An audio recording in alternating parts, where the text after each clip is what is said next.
I've reconfigured the VR in her office, this time with lower sound quality to extend recording time. If she intends to meet him, she might make a call from her office either today or tomorrow. Well, I believe she's truthful about not planning to see him. Mere speculation isn't reassuring enough for me at the moment. I rely on the VR to provide confirmation. I appreciate your words. I'm hopeful that your assessment is incorrect, but the uncertainty persists for me at this point. One advantage I have is that she used to be quite ineffective at covering her tracks. Well, I've imparted some wisdom to make her more astute. I haven't revealed all my strategies just yet. I suppose I'm optimistic that I won't need to employ them. I came across an email in which she instructed him to call her work phone, emphasizing its safety in her office. She's unaware that I've seen that email. I've never openly checked her work phone in her office in her presence. Currently, she likely believes it's still secure, and indeed it would be if not for the VR.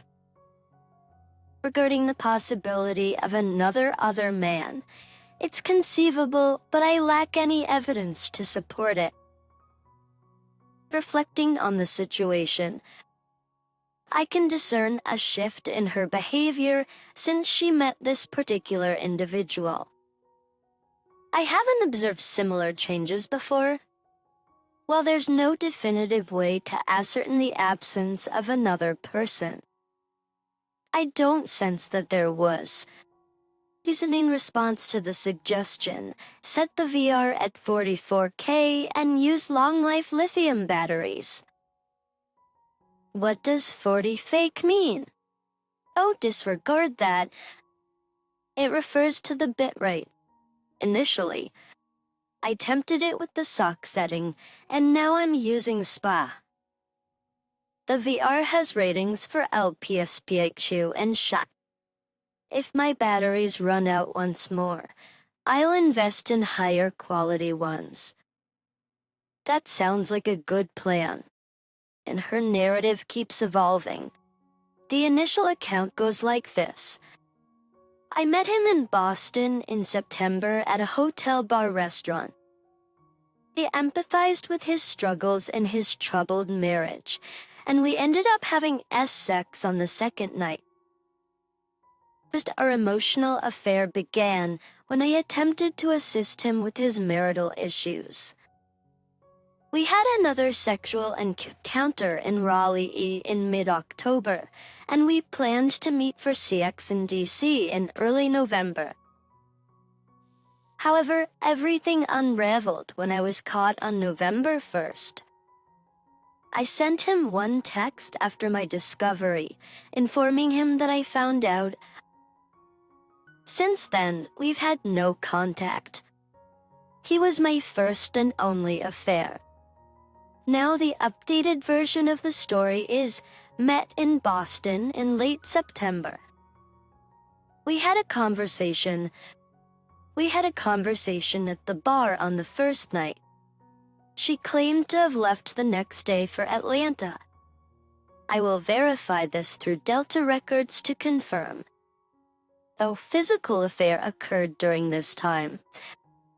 Our communication continued via phone, marking the beginning of an emotional affair. We met in my city for lunch in early October, and then in Raleigh for both a meeting and a sexual encounter in mid-October. There were plans to meet in early November in DC for another sexual encounter. However, I discovered her actions on November 1st. Following my discovery, there was just one text, and then complete radio silence. No contact since then. He is her first and only affair. What in the world? She claimed not to remember what she meant when she mentioned that a physical affair occurred in Boston. In some ways, the updated narrative seems more coherent. She's never been promiscuous, or at least that was the case. The tale aligns with her need for an emotional connection before engaging in a physical relationship, providing a more plausible explanation for why he is her first and only affair. But seriously, why the initial story in the first place? And he was in my city. Ugh, I can't even feel safe here. I had a dream recently where he came to my house to apologize. In the dream, I nearly attacked him with my fists. I woke up from that dream with a sense of satisfaction. 17th day post D-Day. Didn't get much sleep last night. Wait, hour too. Total loss of 18 lbs. Missing devastation. I'm uncertain how one can adequately prepare. In our discussion last night regarding the book and its application, I sought more details about the story. These condoms were used, and the physical aspect began in Raleigh. In Raleigh, she confessed her love to him. He had cheated on his wife once before, my wife. They met for lunch near the airport, exchanged a hug, and engaged in flirtation without any physical contact. During this lunch, plans were made for their meeting in Raleigh. Given his frequent travel across various locations, my wife expressed surprise that he didn't attempt to contact her after receiving her text. She speculated that he might have moved on to the next person. She expresses love and desire for me, sharing that she felt as if she were living in a movie. Her inclination to help people, which initially began with assisting him in his troubled marriage, led to the start of an emotional affair during their conversations. Throughout this, she's been longing for a deeper emotional connection with me.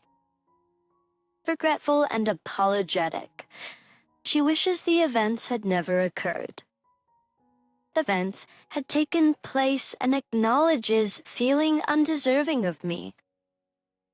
Surprisingly, she conveys understanding, stating that she would comprehend if I had sought comfort elsewhere because she felt incapable of making me happy.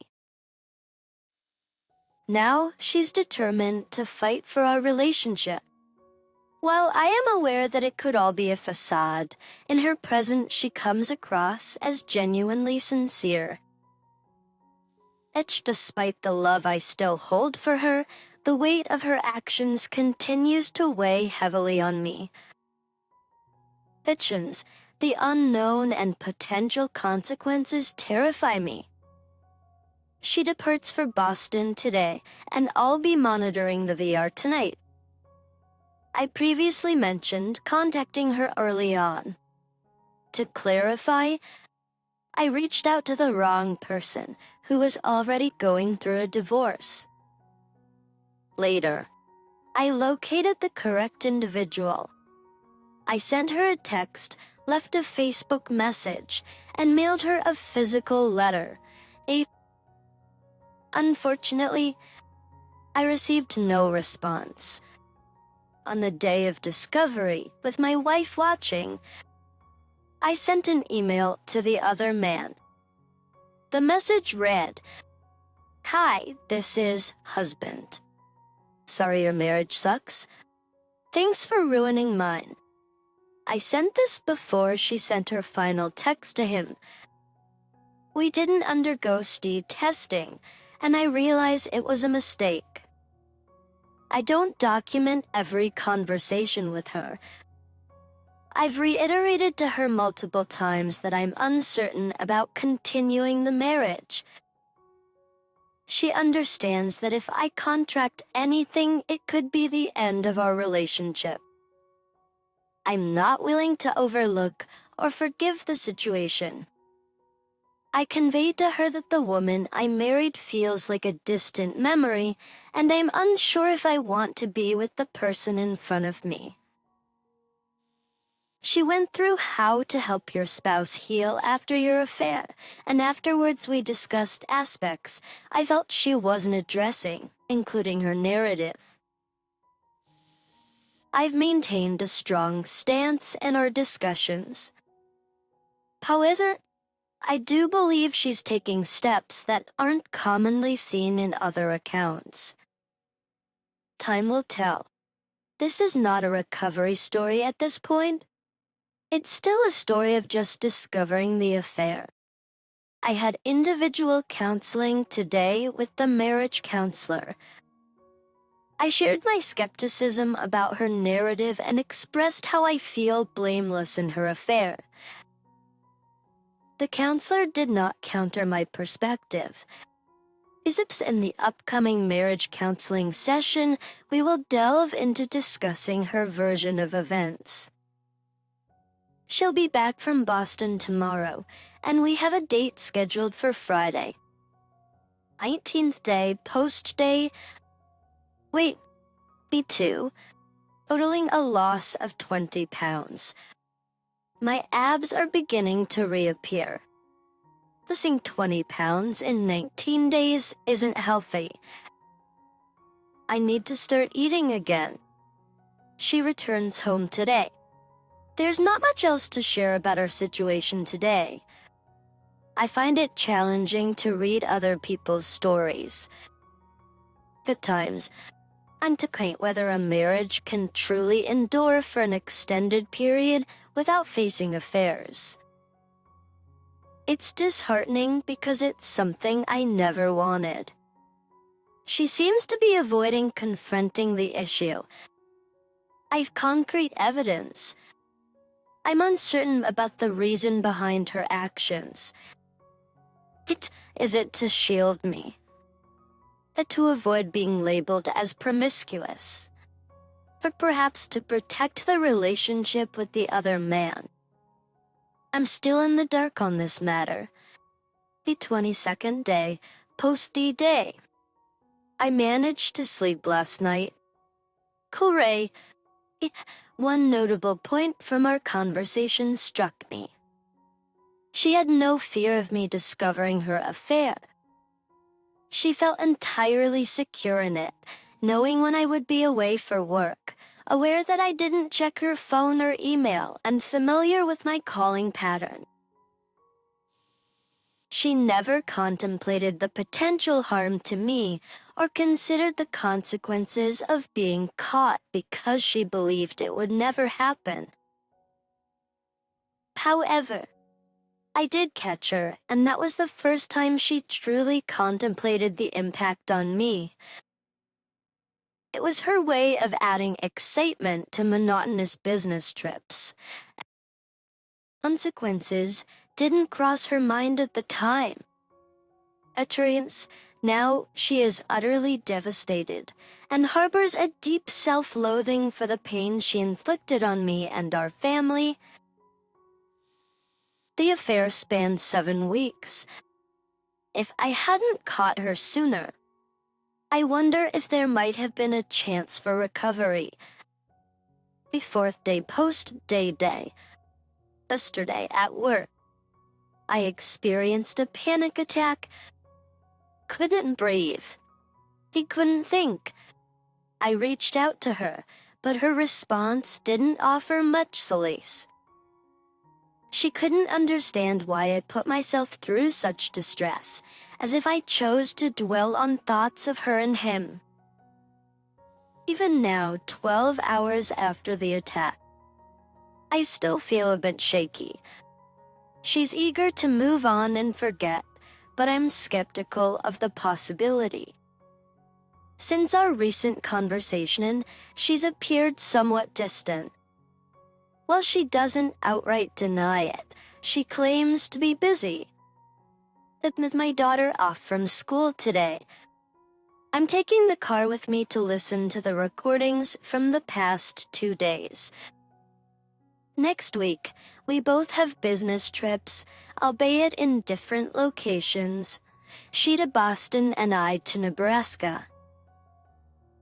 This situation is incredibly challenging. Oh no! I picked up something on the VR. I fear it might be the end for us. The primary thing I heard I might have overreacted to. She wasn't conversing with him. The other aspects remain uncertain. I require additional evidence to either convict or exonerate. The VR is set to resume on Monday. She departs on Tuesday and I leave on Wednesday.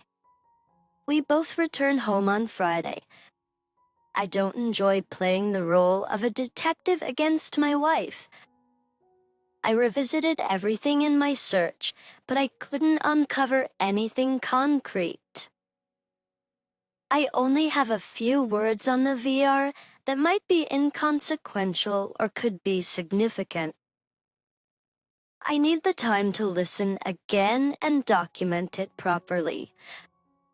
Unfortunately, with the holiday, time is limited right now. The primary issue was her complaining about my response to the marriage counseling and my reluctance to acknowledge my depression. She also mentioned how I compelled her to share the story. Initially, I thought she was conversing with him, but I've since realized it was a female friend. I also discovered her lie about not confiding in anyone. I insisted, and she admitted to telling her friend without revealing the VAR. This led to an extensive conversation about trust and her pattern of dishonesty. I hold deep love for her. I cherish the life we built together and our family. She possesses qualities of compassion, love, fun, self-confidence, success, and beauty. I complete trust in her. Whenever friends spoke of marital struggles, I would say, I guess I got lucky. The only lacking aspect for me was intimacy. She didn't have a desire for me. But then came D-Day, and my perception of my wife shattered. Now I'm grappling with understanding the woman who sleeps in my bed. We have a family and a home. If I choose to divorce, there's no turning back. It's a unilateral decision. And yes, I've been through a divorce. Before this is my second marriage. A deal breaker in the affair scenario would be if there were more than one affair or a history of affairs. As at present, a deal breaker would be her seeing him or evidence of her planning to meet him. I've caught her conversing with him but without plans to see him, then I'm uncertain it might also be a deal breaker. I came across emails from her boss and hotel reservations. Her boss is coming and they're sharing a 2-bedroom hotel room due to hotel occupancy. I saw the emails, and it's all above board. It's worth noting that her boss is female. I admit to snooping regularly, but I never find anything. Her boss is due to arrive at midnight on Tuesday, and she's scheduled to get in at 4. She willingly shared that a coworker from the Boston office, female, might take her into the city upon her arrival. Alternatively, she might have dinner with a much older partner in the firm, male. She inquired about the second option.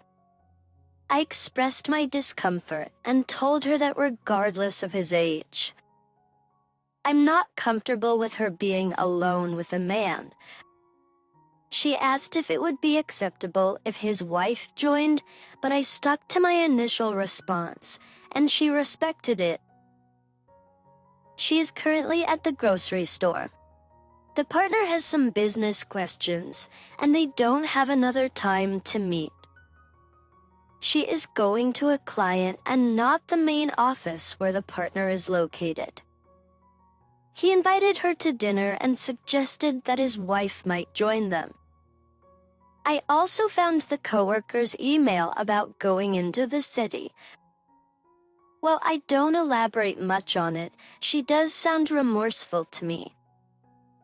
She detests seeing me hurt. We had a productive marriage counseling session today. Openly told the therapist with her present that I felt she was still in contact with him and keeping him as an option. At people in response, she hugged me and affirmed that she only wants me, expressing remorse for hurting me and breaking our trust. She assured me that she will never talk to him again. Today, I inquired whether she was wearing her wedding ring when they first met. She confirmed that she was, stating that she always wears it except when at the gym. I further asked if she had it on when he visited here, and she affirmed yes. The same applied to when she saw him in Relais. It's perplexing how there seems to be no sense of guilt during the affair. I've come across similar sentiments in questions posed by both betrayed spouses and wayward spouses, and my wayward spouse echoed the same sentiment. Several years ago, I visited a strip club, and I was physically shaking during a lap dance due to overwhelming guilt. Hence that experience. I haven't returned to one. Actually, I'll be in Nebraska this week, and part of me is considering going to a strip club. My wife is aware that I occasionally snoop. She's fine with it and has given me permission to look at anything I want at any time. When I've snooped in her presence, I focused on scanning through emails, specifically looking for his name or anything else that seemed suspicious. I intentionally skipped over obvious work-related emails, and I don't think she would realize that I would read those on my own. Last night, she discussed my concerns about her still being in contact with him. She clarified that the affair was never about replacing me or ending our marriage. She never believed that he was superior to me in any aspect. She acknowledged having certain personality traits where she feels a sense of accomplishment when she helps others. Many of her friends face challenges, and she sees herself as the stabilizing force that aids them in feeling better. For becoming their source of support and assistance fulfills.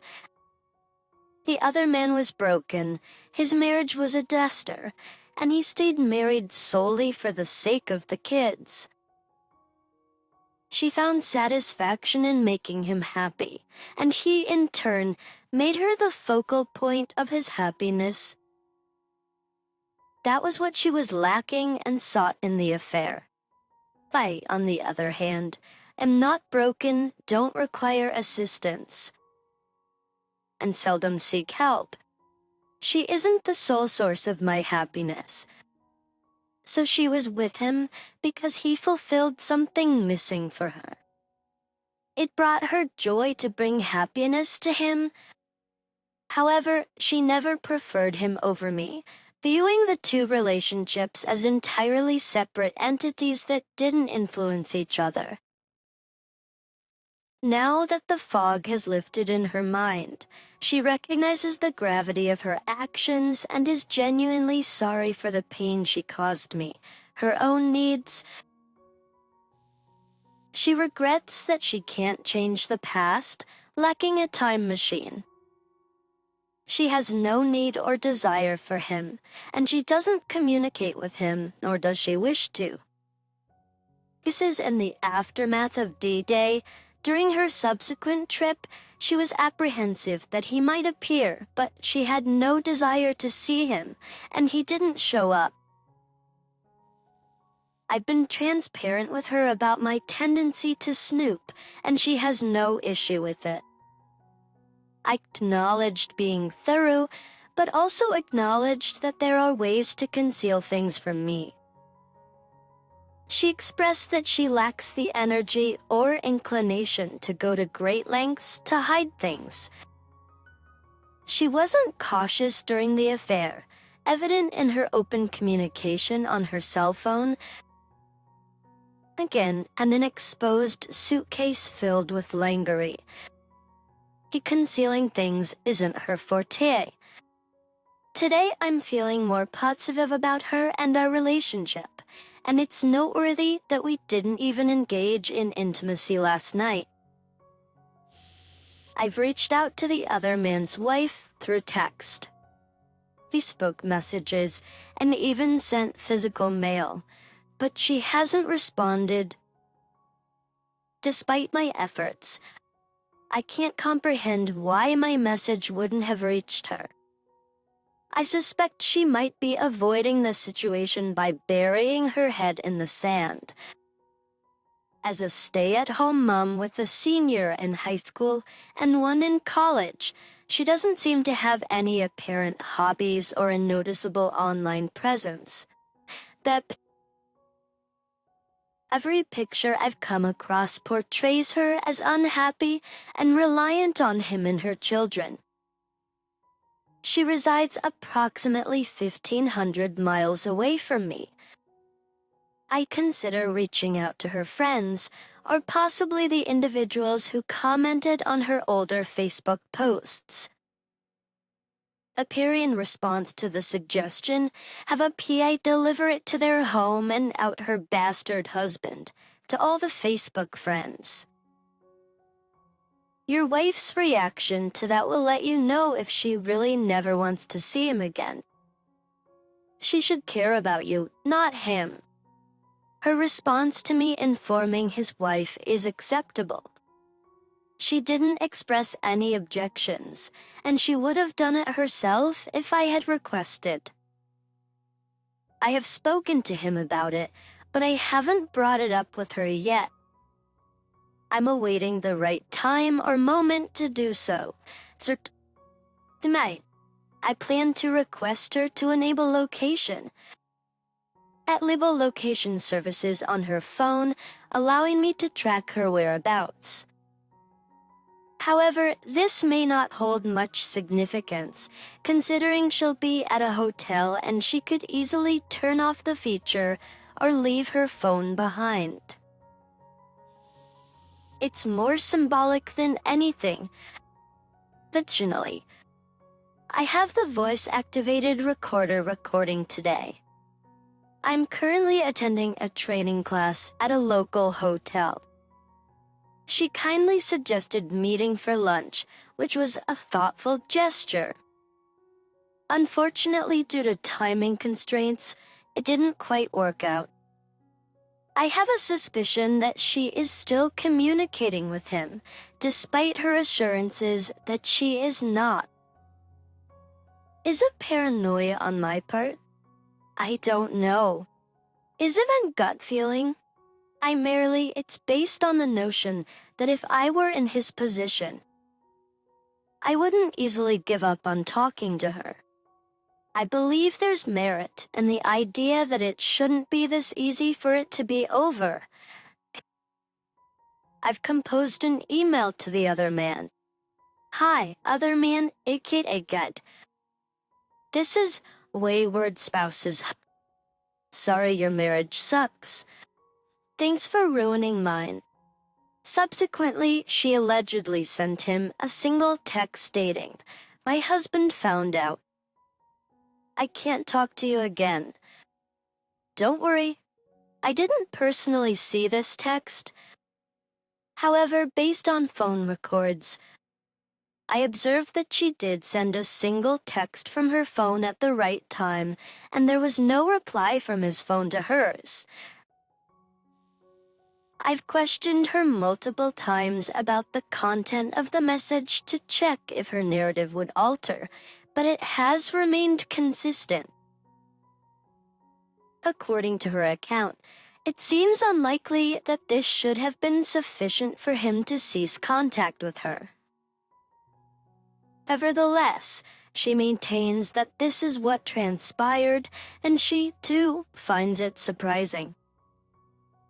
She shared with me that he disclosed she was his second affair, and he almost divorced after the first one, but they chose to stay together for the sake of their adopted kids from abusive homes. Facebook evidence aligns with this narrative. Additionally, he experienced a significant accident earlier this year that nearly claimed his life, a fact supported by both Facebook and newspaper evidence. Perhaps he was apprehensive about the email I sent. Is it plausible that he quickly retreated to safeguard his marriage? Receiving a reply from the other man's wife would provide me with much-needed reassurance. I've diligently searched for a second phone and scoured every conceivable place multiple times, yet I never find any evidence. I'm uncertain about how to handle this suspicion, apart from the actions I've been taking. While everything doesn't appear right, I'm unable to uncover concrete evidence. To address this uncertainty, as questions and meticulously recorded notes to construct a timeline. 8 days ago, I had a moment of distress triggered by the words captured on a voice-activated recorder in her office. And for clarity, denotes words I couldn't comprehend and signifies a break in time on the recorder.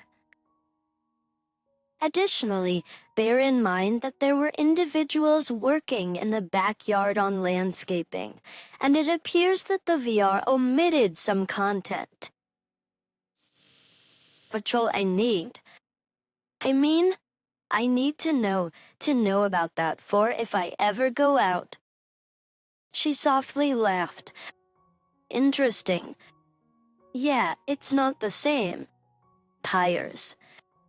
Okay. Bye. This was directed to me. I'm beat. So impressed. Yes. Thank you so much. Beep. I just don't want to take any chances, and that whole sorry. Okay, we will. Alright. I just believe that, yeah. Yeah, it just detracts from her company. Getting work done. Fine name. It's a good problem to have. But damn, it's nerve-wracking too. Oh, God said with stress. So, yeah, let me know if I can assist you in expanding on it, so you don't feel so. Oh, classes today. Just laughter echoing around. Feels like time is dragging, but I don't mind. I can hear my friend in the background. No school. I guess I'm kind of taking the day off, hanging out with child's name. Probably won't get much done. Ever even heard of it? And talking. Local school is in the football finals. It's possible? Yeah, I'm fetting up. I had a conversation with him, and he's being confrontational. I challenged him saying, show me the evidence. In my mind, I suspect he's being confrontational. I challenged him saying, show me the evidence. But in my mind, I suspect he's upset because I brought it up. I eventually laid it out plainly. If you're quitting, just do it without making things more complicated. I need assistance in getting things done. You walking in here is just another instance of blame shifting. He presumes the counselor is putting the blame on him, turning it into an argument. Oh, he's demanding a timeline. Yes, a timeline and all the intricate details. He concocts tales in his mind, doubting the validity of what he's heard and refusing to trust me. When he initially inquired about it, he did have a point. However, he struggles to communicate with others. Depression exists on various levels. Just because someone doesn't contemplate self-harm doesn't negate their experience of depression. That's his method of self-diagnosis, a mix of factors contributing to his situation. He's heading in various directions, and when he returns home, I say, let's talk about how it's going. Everything needs to be wrapped up and organized. Keep me posted on your service. I know it's going to be cold. It's going to be cold, but I'll be fine. Since a very voice-activated recorder omitted much, making it hard to catch the friend's words.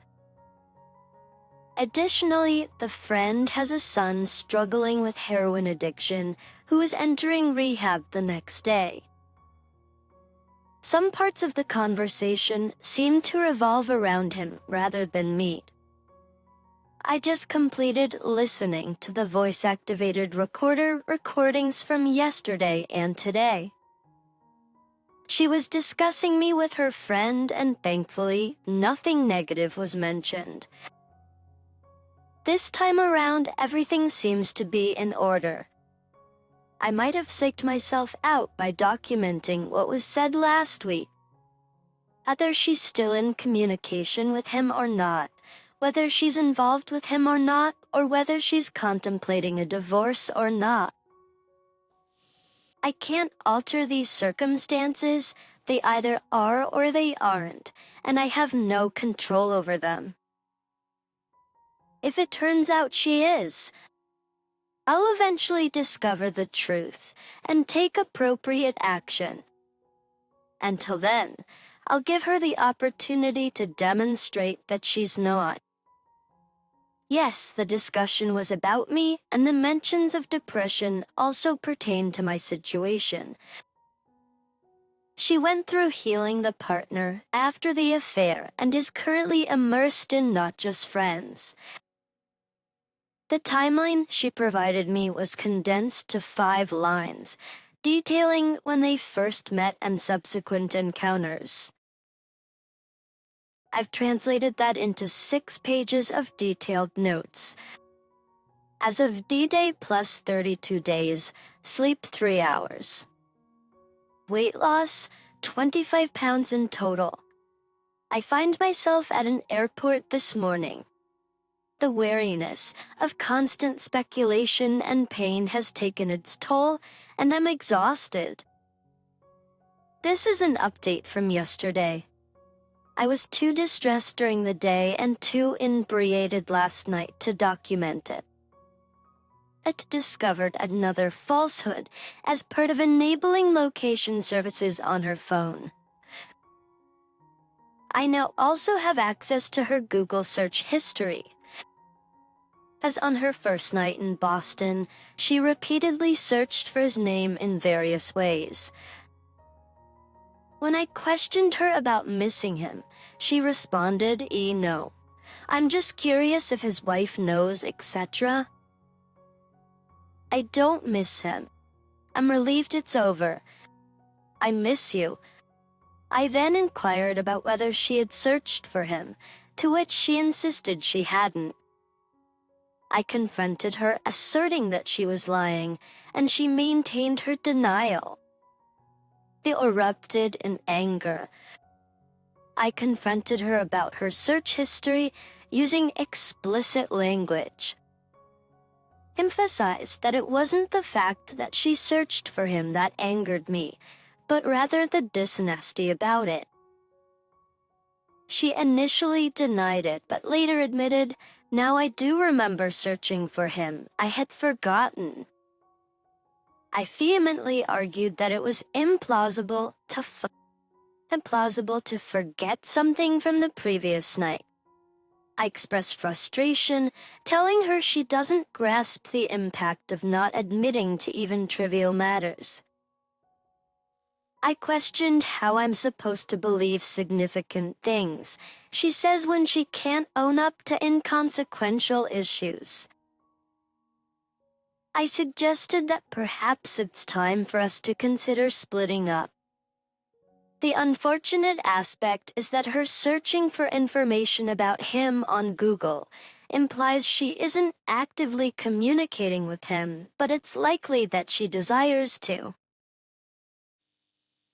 Today I conveyed to her that there should be no more independent searching for him. If she feels the need to do so, she should inform me and we can address it together. She's once again being deceptive about what she just shared with you. She's well aware of how to reach him, except she knows that if she uses the email or phone you're monitoring, she'll get caught. Unfortunately, she now knows another way you can uncover her actions. Despite being out of town for one of the first times since she was supposed to meet him, her initial action is to Google other man and then claim she wasn't thinking about him. Mike challenge her deception and inform her that given her intense curiosity, the two of you will call other man's wife tonight to ensure she's aware. Question why it's acceptable for her to continue Googling and seeking information about him when it's supposed to be over, right? The placing too much trust in her words and not paying attention to her actions or lack thereof. Her behavior doesn't exhibit any signs of addressing the 5 things you expressed fatigue over in your previous post. But in my view, she was likely searching to find a way to communicate with him again without your knowledge. How does her Google search for other man align with her claims of thinking about and missing you? It's imperative that you consult with an attorney and present some tangible consequences to her promptly. Unfortunately, I believe nothing short of that will bring about the necessary change. In my opinion, I wouldn't support her curiosity to know what's happening with him in any way. My spouse genuinely wishes she had never been born and experiences physical discomfort at the mere sight of himself in the mirror. This sentiment is not contrived for my sake. I understand him better than he understands himself. I would find it deeply offensive if he had any remote concern about anything related to her. I did something I'm not proud of. I purchased a track phone and texted him, pretending to be her, informing him I have a different phone to keep it hidden from my husband. Execution Seasons community. I inquired about his well-being and he responded with a text tirade, expressing how he had jeopardized his marriage and wanting no further contact from her. He even threatened to contact her husband if she persisted. He immediately nervously called me, disclosing the text and sending me a copy. This incident indicates remorse to me. While I won't continue with the deceptive phone game, it did provide some relief to my lingering questions. I conveyed to her that I couldn't continue with our relationship. There wasn't much more I could articulate. I didn't fully accept the situation. Later that night, while we were conversing, or rather, I was expressing my frustration, she vomited. She's clearly grappling with intense emotions, though I can't precisely identify what they are. As a means of addressing her curiosity, I've decided to involve the other man's wife in the conversation with my wife. Question: if my wife is genuinely interested in whether the other man's wife is aware, we can discover that together. I'll have my wife initiate the call. It's worth noting that she wasn't searching for contact information, but rather news stories. This could serve as a valuable test, and I'll take that into consideration. I just arrived home from the bar, a bit intoxicated. Usually, I keep the sight hidden from my wife, but tonight I don't care. We had a session with the marriage counselor today. The therapist didn't hold back and confronted her lies. It was a powerful moment. I made it clear that the deceit has to end, or she'll lose me. The therapist urged her to take responsibility for her issues, stop deflecting, and quit making excuses. It brought her to tears multiple times. I've been noticing women checking me out lately, something I haven't experienced in years. Tonight at the bar with my soccer group, I actively tried to connect with one of the women on the team, despite her husband being right there, seemingly unaware. My wife was at home. What am I doing? I think I might be testing if a revenge affair is possible. It's foolish, but it felt oddly satisfying. Why do something that feels good have to be so foolish? Good day, plus 38. Sleep, back to normal weight, stabilized. Access peace 2 colors. I'm actually feeling hungry again. He reached out to her. I genuinely sense an improvement now. The truth has emerged as the morning call woke her up. It seems like the last deceptions have been laid bare. Although there's still a lingering concern about the affair, she also had a revelation about her conversations with her female friend. Her friend's marriage is in shambles, thanks to her husband being difficult, and she might be in an emotional affair. Misery loves company, and sharing misery begets more misery.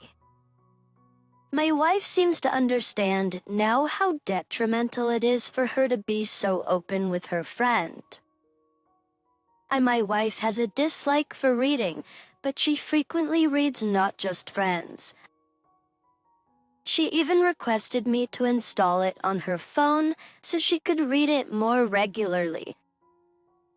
Tonight, as I sat down for dinner, I glanced at her and sensed something was amiss. Suddenly, the thought struck me that I needed to inquire whether he had contacted her or if she had reached out to him. It had been over a week since I last asked. Something felt off. She looked at me and confessed. I was waiting for the kids to finish dinner because I didn't know how you would react. But yes, it happened about an hour ago. She showed me his text, which turned out to be a blank message from his number to hers. She suggested it might have been a mistake, but I disagreed.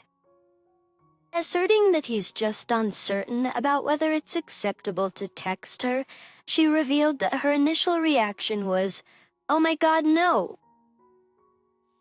I don't want this." She almost deleted immediately, but then realized I would want to see it.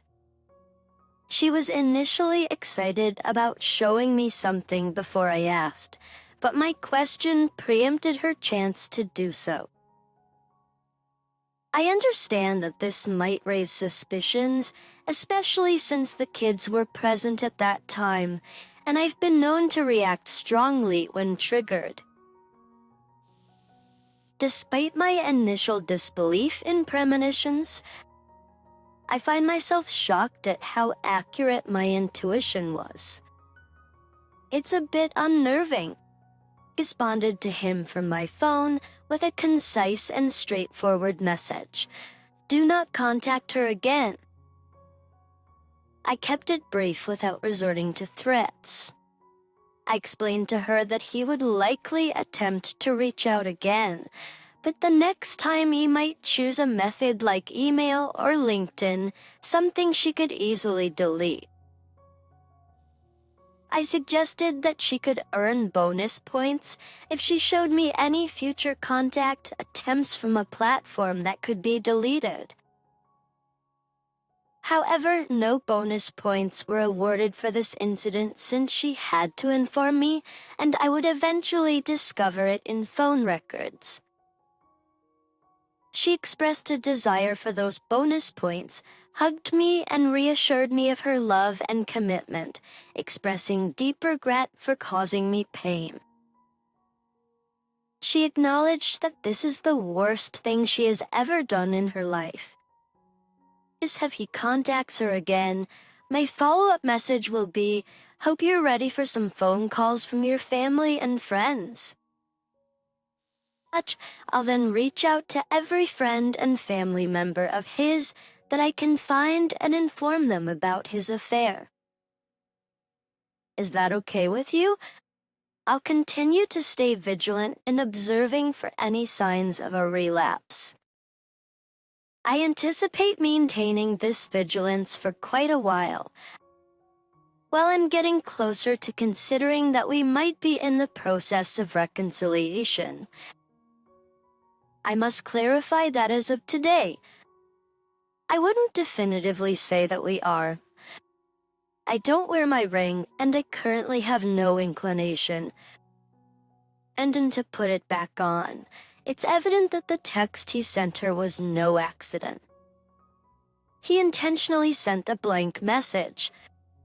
I reached out to his wife again on Facebook last night, but despite never receiving a response from her, I want to keep her informed about his attempt to contact my wife. I've also sent her a Facebook friend request. Her Facebook profile has shown no activity since last June. Despite multiple attempts, including calls, texts, and even sending a physical letter to her house, I've been unable to establish any contact. From what I can gather, she doesn't have a job and doesn't appear to have any identifiable family members based on Facebook comments. The few friends who commented on her posts share his last name.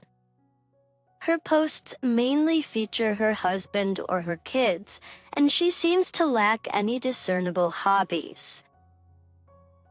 While it's possible she may have missed the Facebook messages, she should have received the physical letter where I explicitly mentioned attempting to reach her through Facebook.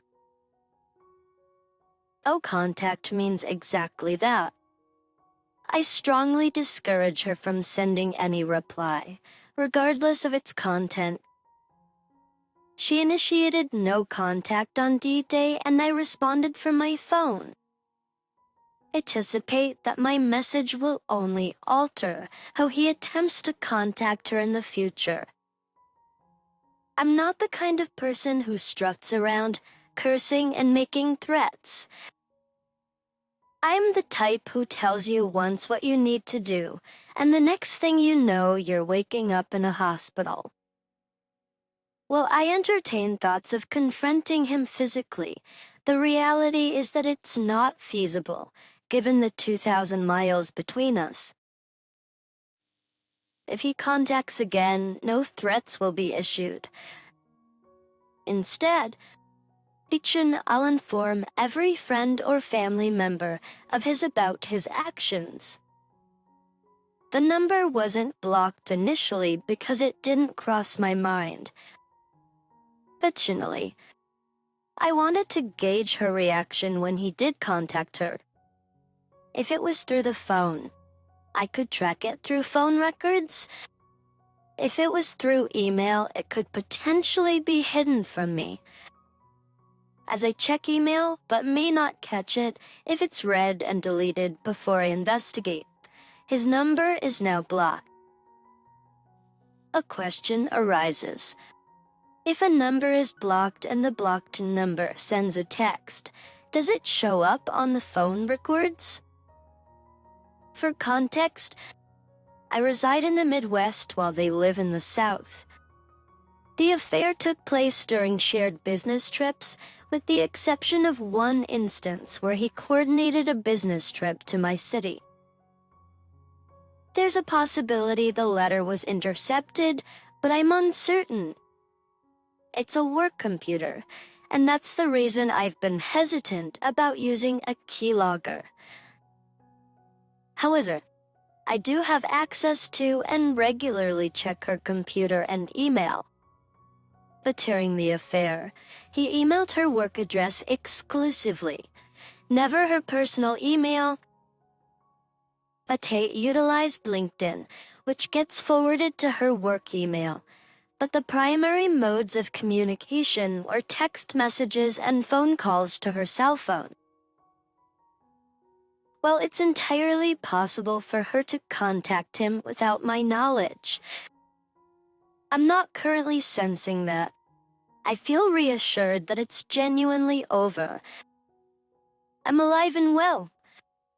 She has acknowledged a past emotional affair with someone I've known and harbored jealousy toward for years due to their perceived closeness. As of now, it doesn't seem to involve anything asexual, more like a close friendship where she shared a lot and may have felt something more. Perhaps this previous experience played a role in her engaging in a real affair. She disclosed this information after a marriage counseling session and after delving into not just friends further. Currently, she shared this when I wasn't questioning anything or harboring recent suspicions. Her motivation was to contribute her to rebuilding trust in our relationship. This gesture means a great deal to me. In addressing the question of whether this friend is still someone she wants to remain in contact with as friends, I sincerely hope the answer to that is a firm no. As for defining the emotional affair, I'm still in the process of figuring it out. She mentions that she didn't recognize it as an emotional affair until she read a book and had that realization. And according to her, the emotional connection with him concluded about a year ago. I'm currently uncertain whether this situation calls for a no-contact approach with him, or if it necessitates a focus on understanding and maintaining strong boundaries. Everything else is going well. The communication has improved significantly. She's still learning that honesty, even if it might cause some pain, is better than trying to protect me with lies that could hurt even more. We're currently in talks about whether I should use recovery software to retrieve her deleted text messages from her cell phone. She's supportive of me doing so if it helps rebuild trust, though I haven't decided if I want to know the exact words just yet. Her company's Christmas party is coming up on Friday. She's planning a special and intimate experience for me. D-Day. Poulos. 46 days. But today marks the same number of days that I've been aware of the affair as the affair itself lasted. It feels like a significant milestone. I had set a personal requirement for myself, stating that I wouldn't commit to reconciliation until the duration of my knowledge matched the duration of the affair. Now, I'm allowing myself to consider it, but I haven't made any commitments yet. I'm returning from my I suppose the only way to truly understand is to make the commitment and observe what unfolds. I took some time away. Things are improving. I still occasionally check the VAR. Her discussions with her friend are becoming less critical over time. She does utilize her friend as an outlet for venting. Looks the affair, an emotional affair, seem to be in the past, and she is actively investing in our relationship. Simultaneously, I've been focusing on personal growth. I'm striving to regain my confidence, wanting to restore my swagger and playful cockiness. I've taken charge in our marriage, making decisions and leading the way. Our intimate life has improved, feeling natural and fulfilling. I've shed 35 pounds since the affair, committing to a workout routine 4 days a week. I now weigh 195 pounds, and my abs are back in shape. I'm looking and feeling good, with other women taking notice. I've made significant progress, although there's still a long way to go, and I'm feeling positive about it. I apologize if I missed this, but is the other man married? Does his spouse have any awareness of the situation? Truthfully, I don't know much about him. I've never had a clear view of the guy, only catching glimpses of a hand opening the door for my wife. The information I have is quite limited, mostly stemming from what my wife has shared, which is essentially nothing. For what it's worth, I'd rather not dwell on these details. If I find the need for information about him during the divorce proceedings, explore available options at that time.